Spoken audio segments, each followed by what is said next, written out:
Saúdo meus irmãos com a paz do Senhor, motivo de bastante alegria estar novamente com os irmãos. Estamos aqui diante da lição número 7, uma igreja responsável. E esse texto está em 1 Coríntios, capítulo 16, versículo 1 a 24.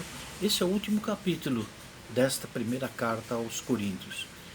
Depois nós temos o texto devocional que se encontra em Filipenses 4, 10 a 20, que diz assim: Muito me regozijo no Senhor, pois finalmente renovaste o vosso cuidado a meu favor. Já tinhas cuidado antes, mas vos faltava oportunidade para mostrá-lo. Não digo isto por causa da necessidade, pois já aprendi a contentar-me com toda e qualquer situação. Sei passar necessidade e também sei ter abundância. Em toda a maneira e em todas as coisas aprendi tanto a ter fartura como a ter fome, tanto a ter abundância como a padecer necessidade. Posso todas as coisas naquele que me fortalece. Todavia, fizeste bem em tomar parte na minha aflição. E bem sabeis, ó Filipenses, que no princípio do Evangelho, quando parti da Macedônia, nenhuma igreja comunicou comigo no sentido de dar e de receber, senão vós somente. Porque até para Tessalônica mandastes não apenas uma vez, mas duas o necessário para as minhas necessidades. Não quero eu que procure as dádivas, mas procuro o fruto que aumenta o vosso crédito. Mas bastante tenho recebido e tenho abundância. Cheio estou, depois que recebi de Epafrodito o que de vossa parte me foi enviada, como cheiro suave, como sacrifício agradável e aprazível a Deus. E o meu Deus suprirá todas as vossas necessidades, segundo a sua gloriosa riqueza em Cristo Jesus. O nosso Deus e Pai, seja dada a glória para todos sempre. Amém. Vamos orar então? Senhor nosso Deus, te agradecemos pela oportunidade de estar diante da tua palavra nesta lição. Fala conosco, Senhor, dê-nos entendimento, dê-nos sabedoria, Pai, para que possamos compreender esta lição. Essa carta, Senhor, foi escrita há quase 2000 anos atrás, mas ainda se torna viva. Se torna porque a tua palavra é viva, Senhor. Fala conosco neste dia, o que te peço em nome de Jesus. Amém. O versículo-chave da nossa lição está em 1 Coríntios 16, 13 e 14, que diz assim: Vigiai, estais firmes na fé, portai-vos varonilmente e fortalecei-vos. Todas as vossas coisas sejam feitas em amor. Estamos estudando o último capítulo desta carta do apóstolo Paulo aos habitantes da cidade grega de Corinto sob o domínio romano. Esta carta foi escrita em 55 a 56 depois de Cristo. A igreja de Corinto em Jerusalém respirava ainda as perseguições sofridas desde a crucificação de Cristo. Cristo continuava como Senhor dos cristãos e o Império Romano não aceitava cultuar alguém que não fosse o imperador. Isso trouxe dificuldades de todas as formas à igreja estabelecida em Jerusalém. Paulo, fundador da igreja em Corinto, depois de sua conversão a Cristo, sente a responsabilidade de ensinar e exortar esta igreja. Ao estudar estes 16 capítulos, pudemos conhecer alguns casos doutrinários onde precisou da intervenção do apóstolo. Esta carta se apresenta com muita aplicação nos dias de hoje, também como os novos assuntos apresentados neste capítulo 16, como orientação para a contribuição. Isso está em 1 Coríntios 16, de 1 a 4. Os irmãos já receberam a lição, já leram. Eu não quero que esse vídeo se torne muito longo e cansativo para os irmãos. Toda contribuição precisa de ter um objetivo claro e que esteja contido no fundamento cristão. Precisa ser detalhado e esclarecido pelos nossos líderes. Não se deve deixar para a última hora o estabelecer de sua participação. Seja criterioso com aquilo que tens e com o que podes contribuir em oração e com amor. Nestas missões devem estar envolvidas pessoas conhecidas pela sua honestidade e pelo bom testemunho cristão. Devemos obter informações quanto à sua aplicação para reavaliarmos nossas novas contribuições futuras. Devemos aplicar muito bem nossos recursos e dons, talentos, não semear em terreno duvidoso, mas sermos liberais em toda boa obra para que hajam boas colheitas. O que quero dizer aqui é que nós precisamos tomar bastante cuidado. Deus nos dá sabedoria para analisarmos onde aplicar os recursos que Ele coloca em nossas mãos. Não podemos fazer isso de qualquer jeito. Foi Deus que me deu e vou... Não, de jeito nenhum. Deus está nos presenteando com cada respiração. Cada respiração Deus está nos abençoando. Por esta causa, Deus nos colocou como seus mordomos. Segundo tópico é a obra do Senhor, do modo do Senhor. É do modo do Senhor e não no nosso modo.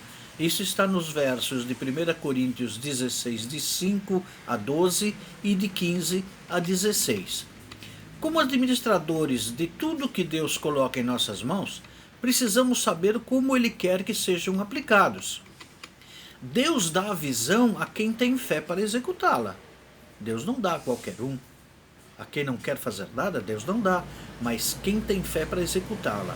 A quem não se prende às circunstâncias do momento, mas tem o seu olhar no futuro traçado por Deus.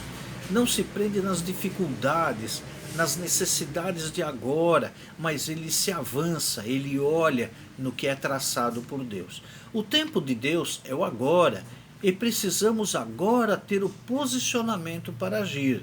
Precisamos ter agora uma atitude, precisamos agir agora, não é o amanhã, não é depois. Deus determina avançar sobre as dificuldades, então avançamos. Determina parar, então paramos. Fazemos as coisas conforme a sua vontade. Não adianta fazer diferente, porque Ele tem os recursos em suas mãos e Ele libera da forma que Ele quer. A nossa submissão a Deus o faz conhecedor de sua vontade. A nossa submissão, eu submeto a minha vontade a Deus, não a mim, a Deus. E Ele nos faz conhecer a sua vontade. Nós oramos a Deus, não para que venhamos a mudar a posição de Deus, mas que a nossa posição seja mudada, segundo a vontade de Deus. Não estamos sozinhos. Deus chama pessoas para fazer a sua obra e precisamos ajudá-los, pois somos membros de um mesmo corpo. Valorizemos e apoiemos aqueles que iniciaram, como nós, esta caminhada com Deus. Reconheçam seus líderes, se sujeitem a eles, pois servem ao mesmo Senhor. Somos servos um dos outros. Sem eles, nada seríamos também. Sem eles que estão chegando agora, nada seríamos nós também. Precisamos pensar isso. Como poderíamos ter vida fora de um corpo? Alegremos-nos por sermos abençoados por eles também. Eles estão chegando para nos abençoar e nós abençoá-los. Não vieram a esta missão sem serem convidados e capacitados como nós. Terceiro princípio. Princípio de uma vida poderosa ou vitoriosa. 1 Coríntios 16, a 13 a 24, de 13 a 24. Ao pensarmos em princípios de vida, temos a ideia de conselhos, normas, regras e etc. Estas coisas nos dão uma ideia de que algo contrário poderá acontecer, caso não as sigamos. O que acontece? Nós sabemos o que é certo e o que é errado. Se fazemos o que é errado, sabemos que vai dar coisa feia. Sabemos que vai dar alguma coisa errada mesmo. Eu estou semeando errado, vou colher errado, vou colher tempestade. Tem pessoas que, um ditado que fala assim, quando semeamos chuvas, colhemos tempestades, ou semeamos ventos, colhemos tempestades. Portanto, são ação que temos que tomar se quisermos ser vitoriosos em nossos objetivos. A vigilância requer de prontidão para corresponder a algum tipo de ataque que poderemos sofrer. A vigilância, ficar atento, ficar ligadão, requer estado de prontidão. Eu tenho que estar acordado, eu tenho que estar alerta para corresponder a algum ataque que podemos sofrer. Essa é a vigilância. Como não sabemos quando isto ocorrerá, Paulo nos aconselha, ou melhor, nos ordena, porque o tempo verbal é vigiai, vigiai, é uma ordem que ele está dando. Ordena que nesse presente momento estejamos preparados e vigilantes. Firmados na fé em Cristo, fortalecei-vos no Senhor e na força do seu poder e na graça de seu amor. São fundamentos para nós, firmados na fé em Cristo, de onde temos a salvação, de onde vem a nossa convicção de fé, fortalecidos no Senhor, porque a força é dele, o poder está nele, e a graça que recebemos, aquele favor imerecido, é o seu amor. O amor equilibra nossas reações, preserva a nossa maturidade e não permite que nossa justiça se torne em orgulhosa autojustificação. O amor faz com que eu reconheça a fragilidade do outro. O amor faz com que eu use de sinceridade, que eu use de maturidade, que eu use de simplicidade com o meu irmão, que eu use de honestidade, de lealdade, de perseverança, de amor, de querer bem o meu irmão.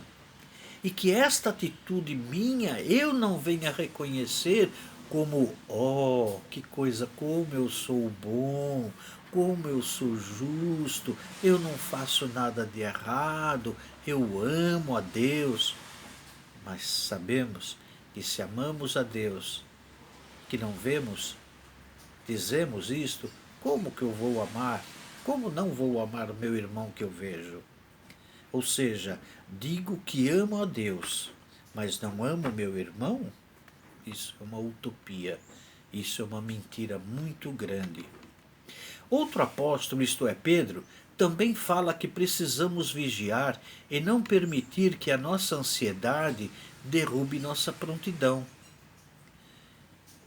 E fala que precisamos não permitir que a nossa ansiedade venha tirar a nossa atenção.